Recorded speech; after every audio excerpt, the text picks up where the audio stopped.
finally spoke out publicly about the bong photo seen around the world. Here's what he told Matt Lauer on the Today Show. We're just celebrating, honestly. We're just a small group, and we were just sitting around celebrating. You know, I have to ask you, were you smoking pot? It was a bad mistake. I mean, we all know what you and I are talking about. It's a stupid mistake, a bad judgment.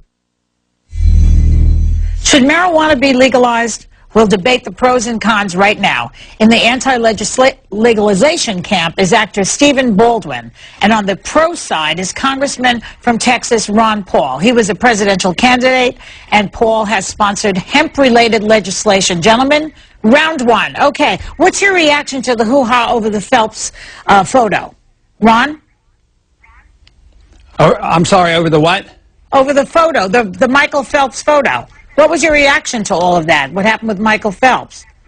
I mean, he basically lost a lot of his endorsements. On Phelps, well, the whole thing, I think, is a mess. It's outrageous. I think we're getting carried away with the whole war on drugs. That's how silly the whole thing gets. Drugs are very dangerous, but there's a lot of things that's very dangerous. The question is who should regulate danger? Should we assume responsibility for ourselves, or should the government take care of us? And I don't believe in the nanny state. If you do have regulations and laws, they should be at the state level, not at the federal level. We didn't even have a federal law up until 1937, and here we are. We have spent hundreds of billions of dollars in a very unsuccessful attempt to regulate drugs, and you have all these weird examples. That's one example you mentioned, but what about a sick person dying with cancer goes out and uses marijuana when it was legalized in a particular state like California, and the feds come in and arrest them? I mean, there's so much violation there of common decency and the Constitution, and it makes no sense. The drug war is a total failure, and the federal drug war ought to be revisited and, for the most part, gotten rid of. Okay, Stephen Baldwin, hi. You're against legalizing marijuana. Why? Well, it's a little bit ironic. I could see why Jimmy wanted to rush out of there so quickly. Here you're looking at an actor that has starred in two very popular marijuana films, Half-Baked and Biodome, and here I am bringing a faith-based conservative perspective to this issue. And, obviously, Joy, there's a lot of common sense that needs to be included in this conversation. It's a very simple reality. Marijuana leads to doing worse things. That's just a fact. I don't care what anybody says, what the debate is. When you smoke marijuana at a young age, it'll usually lead to alcohol abuse and harder drugs. So right there, I mean, that's one reason why it should not be legalized. We've heard that for years, that it's a gateway drug. What do you say to that, Congressman Paul? Well, I think that's silly. Probably the most addictive drug in the country, in the world, is nicotine. And nobody talks about nicotine being a gateway drug, so there's no sense to that. And besides, it's not nearly as addictive as alcohol. So if you're a consistent person and you think the government should be regulating personal behavior, you have to be for prohibition of alcohol. And when you look back and throughout history and what happened to that was a total disaster. It created the Al Capones. And right now today, there's so much violence today, not because people use drugs, but because they're illegal. That's why, the people who benefit the most by all these laws, these are the drug cartels. They lobby to keep these laws in place because they can't exist without them. You don't have the Al Capones now because you don't have prohibition of alcohol.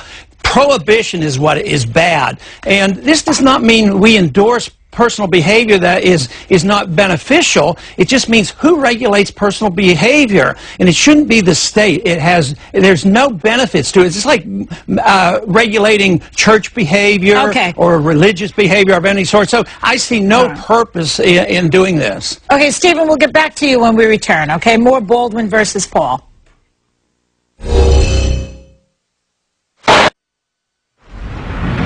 Okay, we're back. Stephen, let me ask you a question. Congressman Paul brought up the whole idea of medical marijuana.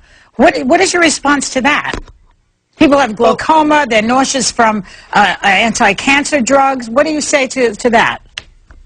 Well, again, there is, not a whole lot of research to back up the fact that there aren't alternatives even to that. There's lots of pain-relieving practices that people can study. So I must say, though, to be honest with you, Joy, when in fact there are people for those reasons that do have success with it, then if prescribed under a controlled situation, then yes, obviously that makes a lot of sense. But back to Mr. Paul's statement about, the addictive aspects of smoking cigarettes. Obviously, if I smoke a cigarette, I'm not going to get in my vehicle and be impaired potentially to damage somebody else's life. If we legalize marijuana, there's no question that the number of deaths related to people being impaired under the influence of marijuana is going to increase. The question is, just to be able to tax it, is it worth it? That's the question. Rob, what do you say to that? Well, I understand there's a few people who smoke marijuana already. And how many times have you seen somebody arrested for driving under the influence of marijuana? I mean, I've never even heard of it. Driving under the influence of alcohol, that is dangerous.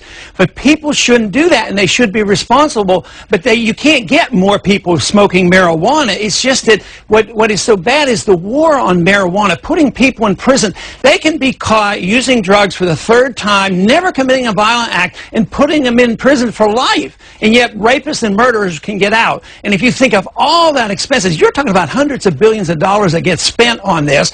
And people usually who get sent to prison for nonviolent drug use come out as violent criminals. So it makes no sense at all to pursue this method, because marijuana is not going to increase car accidents. Let me tell you, that is not the case. I would think that it's hard to detect if you're high on marijuana when you're pulled over by the police. There's no breathalyzer test. So how would we know what effect it has? Well, Go ahead, Ron. Go ahead, Mr. Paul. Go ahead, Ron. Well, that's a possibility, but even under today's circumstances, nobody gets arrested for it. And the alcohol is the real culprit and the real problem, and yet we have people in Washington, D.C. who drink a lot of alcohol, let me tell you, because of political reasons. They're scared to death to vote to legalize the growing of hemp. Hemp has nothing to do with smoking marijuana. And because of this obsession on the drug war, we can't grow hemp in this country. We send the hemp growing up to Canada, then we buy the products that we make from hemp. So we export our jobs to Canada. Hemp is a good product that we prohibit from being used, and it was legal up until even after World War II. We were allowed to raise hemp in this country. This is how hysterical this war on drugs has gotten. So the sooner as we come to this realization, someday, I'm optimistic about this. I think this country is going to wake up like they did in the 30s and say, hey, you know, prohibition didn't work. Alcohol's a horror. It's made things worse. It's caused a lot of crime and a lot of violence. It's about time we just do this. Get rid of the prohibition. Let the regulation go back to the state. Regulate it like alcohol. And with the real regulation come from the individual and also from the family and the parents and the community. That's what prevents drug use, not some federal thug coming in with guns and arresting some kid and throwing him in prison for life. That makes no sense whatsoever. Are you saying that there are a lot of alcoholics in Congress? Is that what I heard you say? No, I didn't say that. I said there's a lot of. I said there's a lot of people in Congress who drink a lot of alcohol. Let me ask you something. And they won't vote to legalize hemp. They won't even let us They won't even let us raise hemp because they're afraid of the political consequence. Is there any drug you would not legalize? Ron, I just want one more question to Congressman. Is there any drug you would not? Do you want to legalize all drugs, heroin included? Well, I want to go back to a previous time prior to 1937 when the states did the regulating. And I don't advocate giving marijuana to 10-year-olds walking in the store, but the kids now can get more marijuana with all these laws easier than they can get alcohol. So the states have every right to regulate and legalize and allow people to use these things. We're running out of time. Stephen, I'm going to give you the last word before we go. I'm just curious, Joy, do you think that there's a lot of marijuana smoking Ron Paul supporters? I'm just wondering. Have you ever smoked a joint, Ron? Congressman Paul, have you ever smoked a joint? You know, this is the truth, and most people believe what I say. I have never seen anybody smoke marijuana, and I have never been in the same room with it. Okay, thank you very much, you guys. Go to CNN.com. To me, it's the issue of freedom of choice. To comment about this show or any other. Larry, thanks for letting me sit in for you. I had a great time. We'll see you back here.